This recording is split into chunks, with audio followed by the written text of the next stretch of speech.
أعوذ بالله من الشيطان الرجيم بسم الله الرحمن الرحيم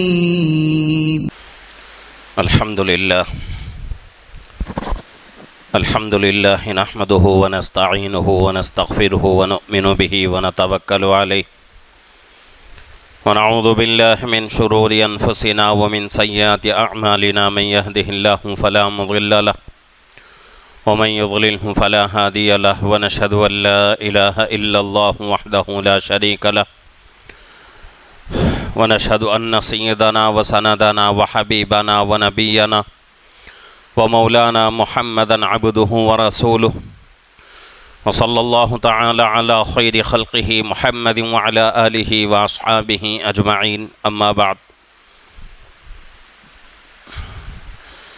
فقد قال الله تبارك وتعالى في القرآن المجيد والفرقان الحميد فأعوذ بالله من الشيطان الرجيم بسم الله الرحمن الرحيم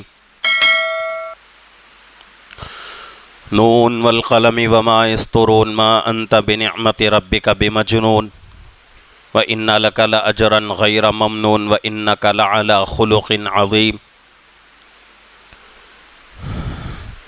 صدق الله العظيم وصدق رسوله النبي الكريم ونحن على ذلك لمن الشاهدين والشاكرين والحمد لله رب العالمين قال النبي صلى الله عليه وسلم انما بعثت لأتمم مکارم الاخلاق او کما قال النبی صلی اللہ علیہ وسلم۔ محترم معزز بزرگ اور عزیز دوستو، اللہ رب العزت نے اس کائنات میں، اس دنیا میں کم و بیش 1,24,000 نبیوں کو مبعوث فرمایا ہے انسانوں کی کامیابی کے لیے، اور یہ نبیوں کا سلسلہ حضرت آدم علیہ السلام سے شروع ہوتا ہے اور ہمارے اور آپ کے آقا تاجدار مدینہ حضرت محمد الرسول اللہ صلی اللہ علیہ وسلم پر مکمل ہوتا ہے۔ ہمارے اور آپ کے اور پوری دنیا کے نبی، آخری نبی حضرت محمد الرسول اللہ صلی اللہ علیہ وسلم ہیں۔ آپ سے پہلے جتنے بھی انبیاء کو مبعوث فرمایا گیا، دنیا کے اندر بھیجا گیا، ان نبیوں میں سے کوئی نبی کسی ایک علاقے کے لیے، کسی ایک گاؤں کے لیے، کسی ایک قبیلے کے لیے، کسی ایک خاندان کے لیے، کسی ایک جماعت کے لیے ہوتا تھا، لیکن ہمارے اور آپ کے آقا حضرت محمد الرسول اللہ صلی اللہ علیہ وسلم کسی ایک خاندان، کسی ایک قبیلے یا کسی ایک گاؤں، ایک جماعت کے نبی نہیں ہیں، بلکہ رہتی دنیا تک کے، یعنی کہ قیامت تک جتنے لوگ آئیں گے تمام لوگوں کے نبی حضرت محمد الرسول اللہ صلی اللہ علیہ وسلم ہیں۔ اور دوسری بات اس میں یہ ہے کہ آپ آخری نبی ہیں، آپ کے بعد نبی کا کوئی سلسلہ نہیں ہے۔ آپ کے بعد جو بھی نبی کا دعویٰ کرے قیامت تک کے لیے وہ آدمی جھوٹا ہے، کذاب ہے، اللہ کی طرف سے لعنتی ہے، اللہ کے نبی کی طرف سے لعنتی ہے، اور اس آدمی کے اوپر اللہ اور اللہ کے رسول کی لعنت ہوتی ہے، صحابہ کی لعنت ہے، اور پورے انسانیت کی اور پورے مخلوق کی لعنت اس پر ہوتی ہے۔ یہ عقیدہ ہم کو پختہ بنانا ہے، پکا کرنا ہے کہ بھئی ہمارے اور آپ کے آقا اور پوری دنیا کے نبی اور آخری نبی حضرت محمد الرسول اللہ صلی اللہ علیہ وسلم ہیں۔ جب اللہ نے آپ کو ہمارے لیے نبی بنا کر بھیجا ہے تو امت کے لیے ضروری ہے کہ امت نبی پر ایمان لائے، نبی پر ایمان رکھے، یقین رکھے، اور اسی کے ساتھ ساتھ نبی کے ساتھ اپنا عقیدہ درست کرے۔ اور نبی کی اطاعت کرے، نبی سے محبت کرے، نبی کے اخلاق اپنے اندر پیدا کرے. یہ بہت ہی ضروری ہے. نبی پر ایمان لانا اور اس کے ساتھ ساتھ نبی کی اطاعت کرنا، نبی کا کہا ہوا ماننا اور نبی کے اخلاق کو اپنے اندر پیدا کرنا، یہ 4 چیزیں بہت ہی ضروری ہیں. ان 4 چیزوں میں سے کوئی ایک چیز بھی چھوٹ گئی تو ہمارا اور نبی کا جو رشتہ ہے وہ مضبوط نہیں ہو سکتا.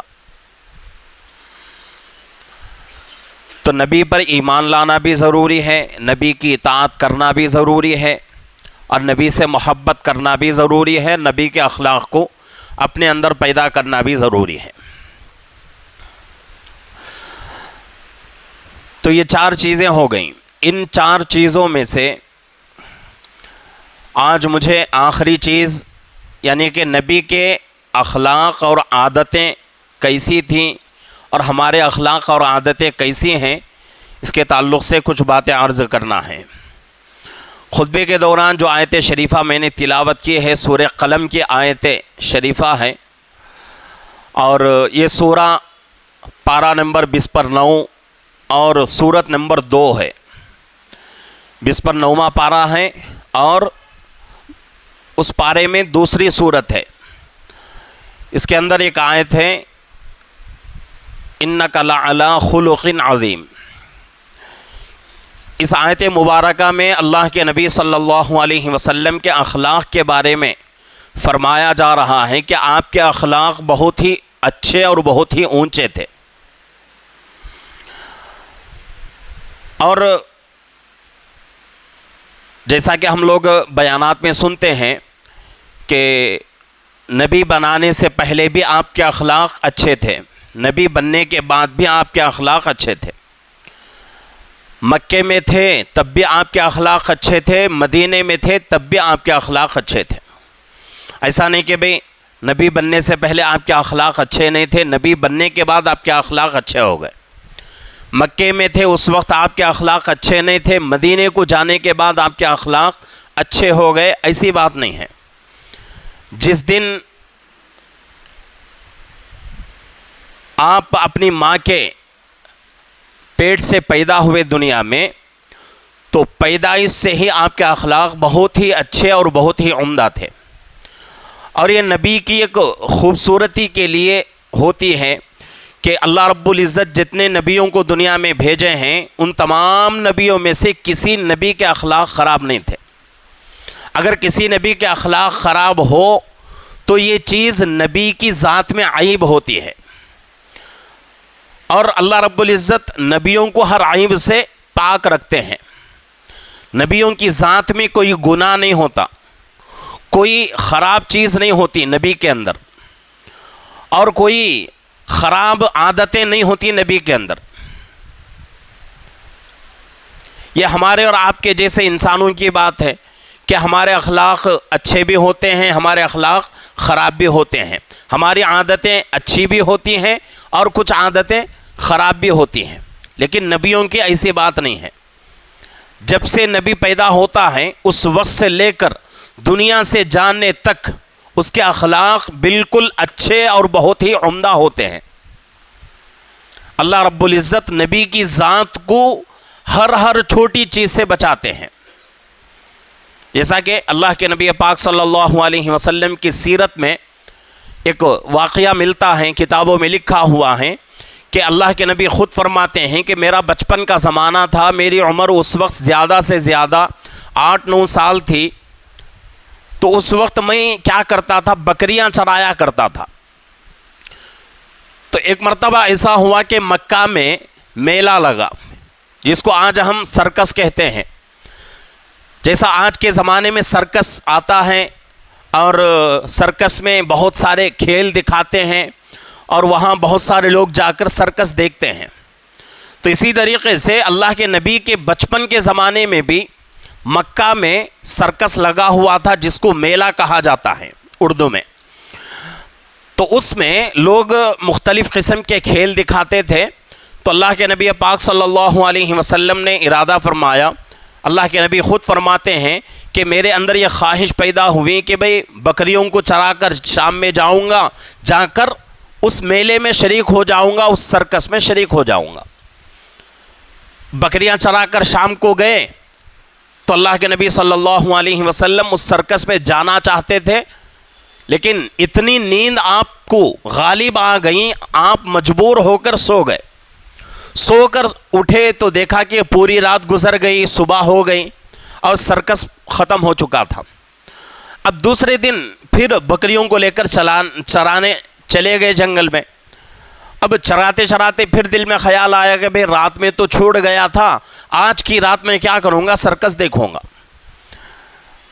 تو کتابوں میں لکھا ہوا ہے کہ اسی طریقے سے اللہ کے نبی صلی اللہ علیہ وسلم اپنے دل میں ارادہ کرتے، رات میں آتے بکریاں چرا کر واپس گھر، اور نیند بہت زیادہ آ جاتی اور اللہ کے نبی سو جاتے، سو کر اٹھتے تو صبح ہو جاتی تھی، سرکس ختم ہو جاتا تھا۔ اس طریقے سے 3 راتیں مکمل ہو گئیں۔ چوتھا دن آیا، چوتھا دن جو ہے سرکس ہی ختم ہو گیا۔ وہ میلہ جو سرکس دکھانے والے تھے وہ سرکس کا سامان سب اٹھا کر دوسرے شہر میں چلے گئے۔ تو یہاں سیرت نگاروں نے، سیرت لکھنے والوں نے لکھا ہے کہ اللہ کے نبی پاک صلی اللہ علیہ وسلم کا ابھی بچپن کا زمانہ تھا۔ اللہ کے نبی کو اللہ نے اس زمانے میں بھی ہر چھوٹی خطا سے محفوظ رکھا ہے اور چھوٹی خطا سے بچا لیا ہے۔ اس لیے کہ سرکس کچھ کھیل ایسے ہوتے ہیں اس میں جو دیکھنا دکھانا دونوں بھی ناجائز۔ تو اگر کوئی نبی سرکس دیکھ لے، کوئی میلہ دیکھ لے، تو نبی کی ذات میں یہ چیز کیا ہے، عیب ہے۔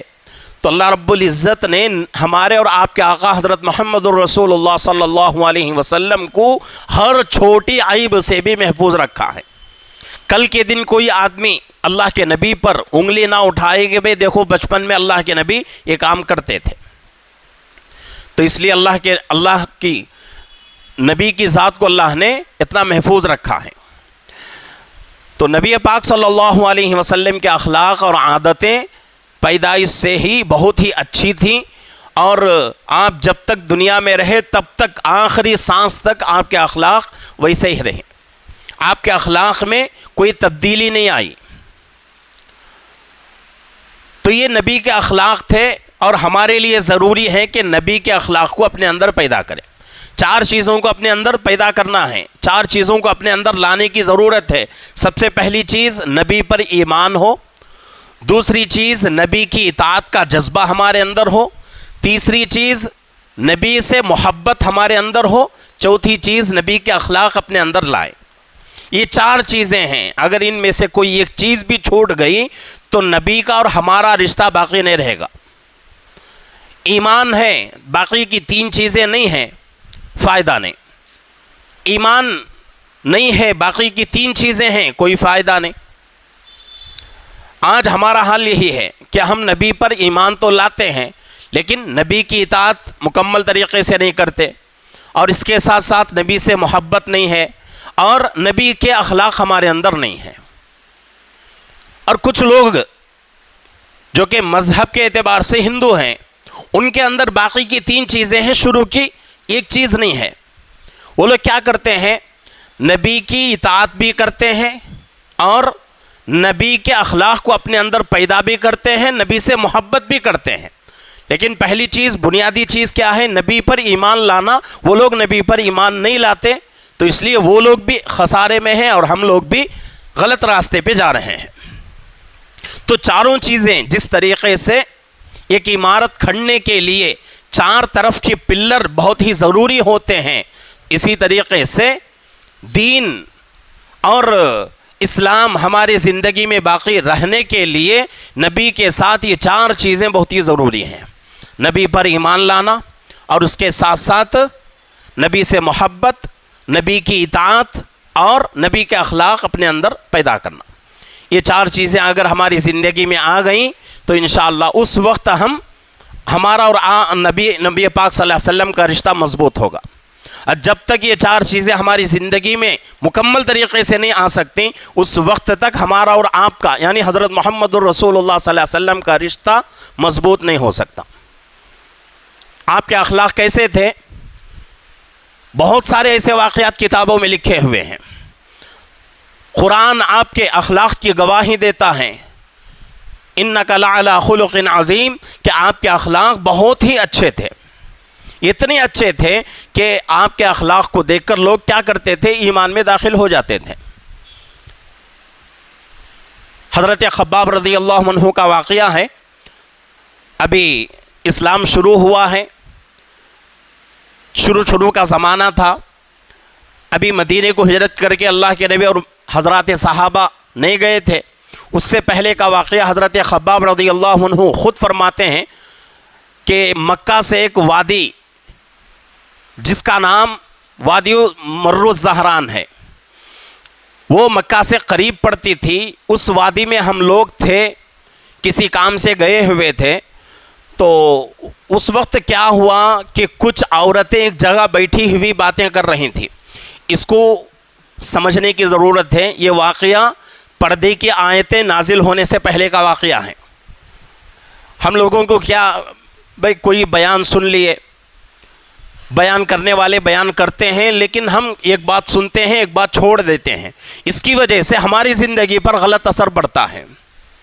یہ واقعہ کب کا ہے؟ ابھی پردے کی آیتیں نازل نہیں ہوئی، پردے کا حکم نہیں آیا، اس سے پہلے کا واقعہ ہے۔ مکہ میں تھے اللہ کے نبی اور حضرات صحابہ کی تعداد صرف مختصر تھی، بہت کم تعداد تھی، شروع کا زمانہ تھا۔ اس وقت اللہ کے نبی صلی اللہ علیہ وسلم اور کچھ صحابہ کسی کام سے مر الزہران ایک وادی ہے مکہ سے قریب، وہاں گئے ہوئے تھے، تو حضرت خباب رضی اللہ عنہ نے دیکھا کہ ایک جگہ کچھ عورتیں بیٹھی ہوئی ہیں۔ تو حضرت خباب رضی اللہ عنہ نے اپنے دل میں سوچا کہ بھئی یہ عورتیں بیٹھی ہوئی ہیں، چلو ان کے پاس جا کر بیٹھتا ہوں، بیٹھ کے کچھ مذاق کر لیتا ہوں، کچھ دل لگی کی بات کر لیتا ہوں۔ یہ سوچ کے میں نے کیا کیا، اپنے خیمے میں گیا، کپڑے بدلا، جو کپڑے پہلے سے تھے وہ اتارے، اچھے کپڑے پہنے، جا کر ان عورتوں کے بیچ میں بیٹھا۔ اتنے میں اللہ کے نبی پاک صلی اللہ علیہ وسلم اپنے خیمے سے تشریف لائے باہر، اور مجھے رنگے ہاتھ پکڑ لیا اور پوچھا کہ خباب یہاں کیا کر رہے ہو؟ تو میں نے ایک دم اللہ کے نبی صلی اللہ علیہ وسلم سے فرمایا کہ اللہ کے نبی میرا اونٹ گم ہو چکا ہے، اس کو ڈھونڈنے کے لیے نکلا ہوں۔ تو اللہ کے نبی صلی اللہ علیہ وسلم نے فرمایا کہ مجھے قضاء حاجت کے لیے جانا ہے، یعنی کہ استنجا کے لیے جانا ہے، چلو میرے ساتھ۔ اس زمانے میں گھروں میں استنجا خانہ نہیں ہوتا تھا، تو لوگ کیا کرتے تھے، جنگل میں چلے جاتے تھے۔ تو اللہ کے نبی پاک صلی اللہ علیہ وسلم بھی ایک لوٹے میں پانی لے کر قضاء حاجت کے لیے نکلے، تو حضرت خباب رضی اللہ عنہ درمیان میں ملے۔ حضرت خباب رضی اللہ عنہ نے اس لوٹے کو لے لیا اللہ کے نبی کے ہاتھ سے، کہا کہ اللہ کے نبی آپ چلو، آپ کا لوٹا میں لے کر آتا ہوں۔ اب یہ بھی اللہ کے نبی کی سنت ہے کہ کبھی سفر کے درمیان میں استنجے کے لیے ضرورت پڑے تو ہم کو کیا کرنا ہے، سڑک کے بالکل کنارے پیشاب وغیرہ نہیں کرنا ہے۔ اللہ کے نبی کی سنت کیا تھی کہ اللہ کے نبی جھاڑیوں کے اندر چلے جاتے تھے، اندر جا کر اتنا اندر جاتے تھے کہ کوئی آدمی آپ کو دیکھ نہ سکے، اتنے اندر جا کر آپ کیا کرتے تھے، جنگل میں استنجا کرتے تھے۔ تو اس سنت پر عمل بھی کرنا ہے ہم کو۔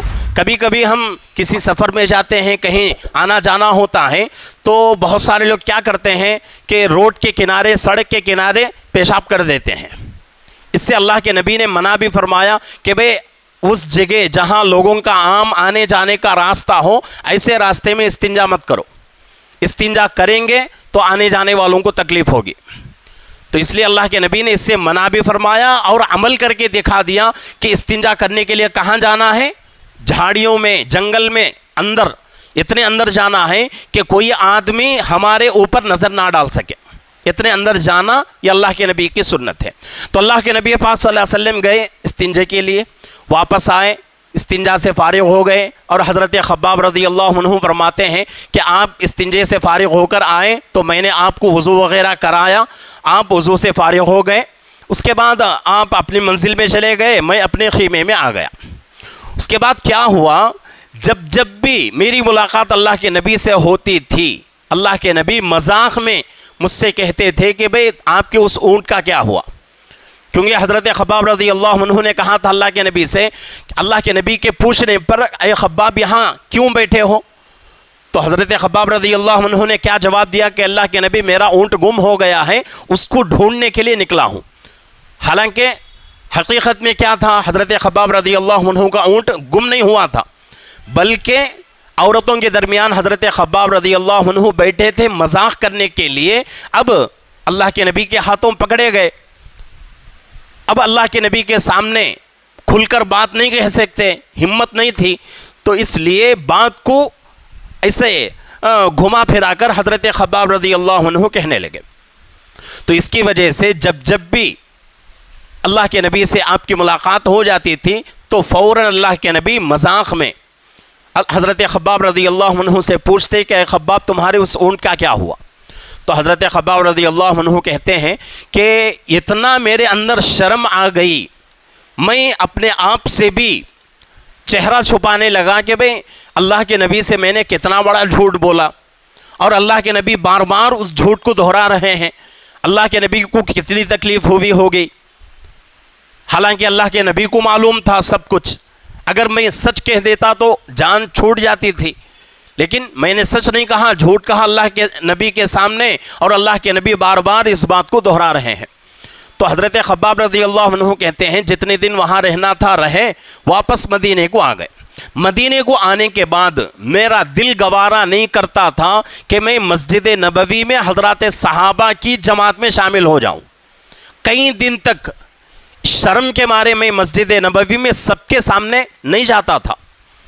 اب میرے اندر ایک ڈر پیدا ہو گیا کہ بھئی کئی دن ہو گئے مسجد نبوی میں نہیں جا سکا، اللہ کے نبی کی زیارت نصیب نہیں ہوئی، اگر اسی حال بھی دنیا سے چلا گیا تو میری حالت کیا ہوگی؟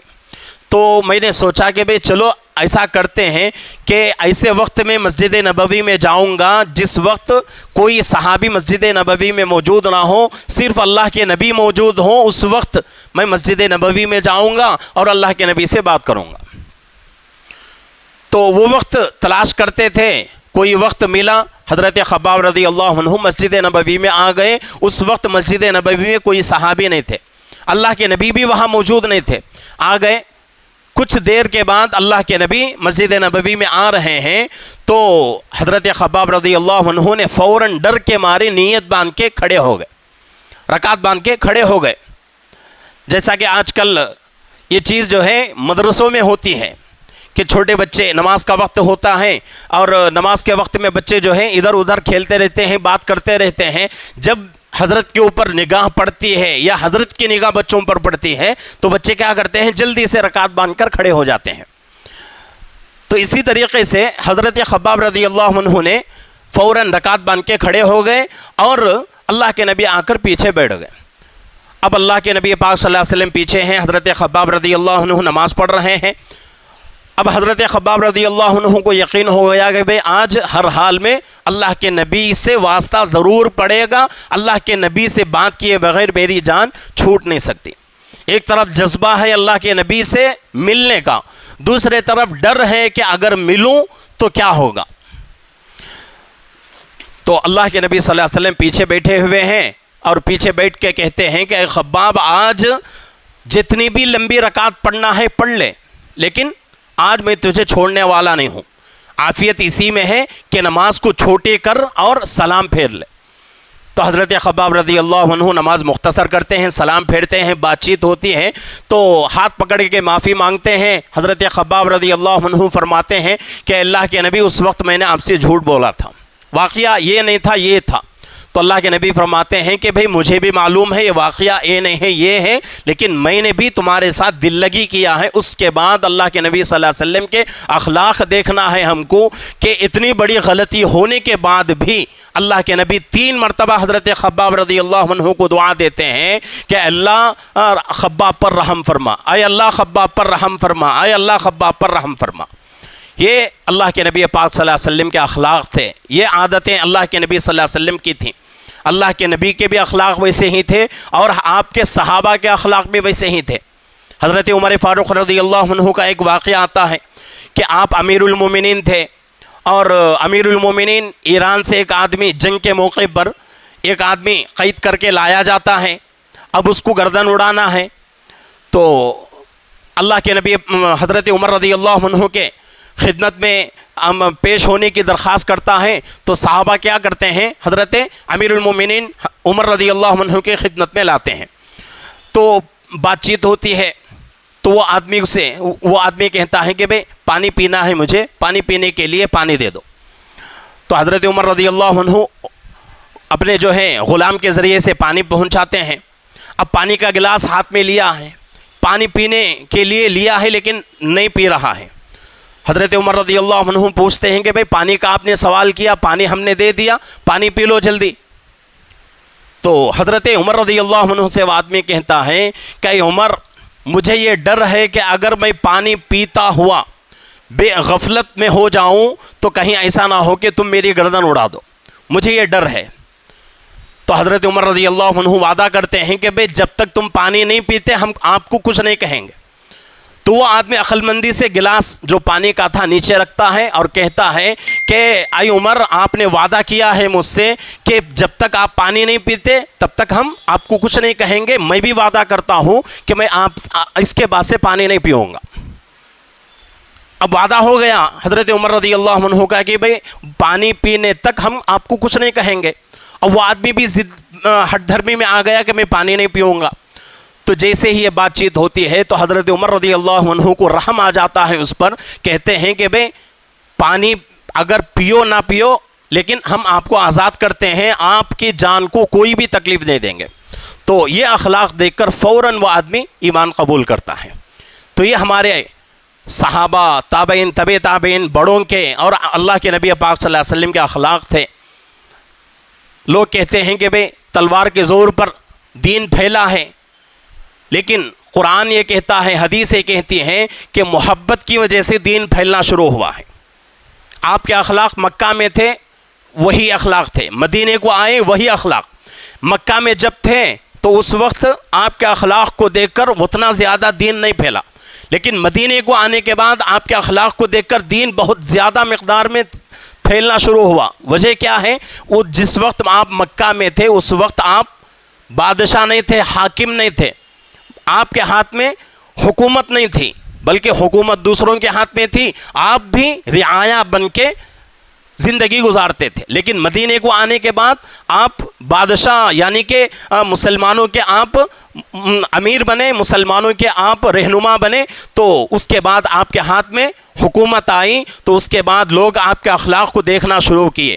تو یہ جو ہے اللہ کے نبی پاک صلی اللہ علیہ وسلم کے اخلاق تھے، اس کی وجہ سے دین پھیلنا شروع ہوا ہے۔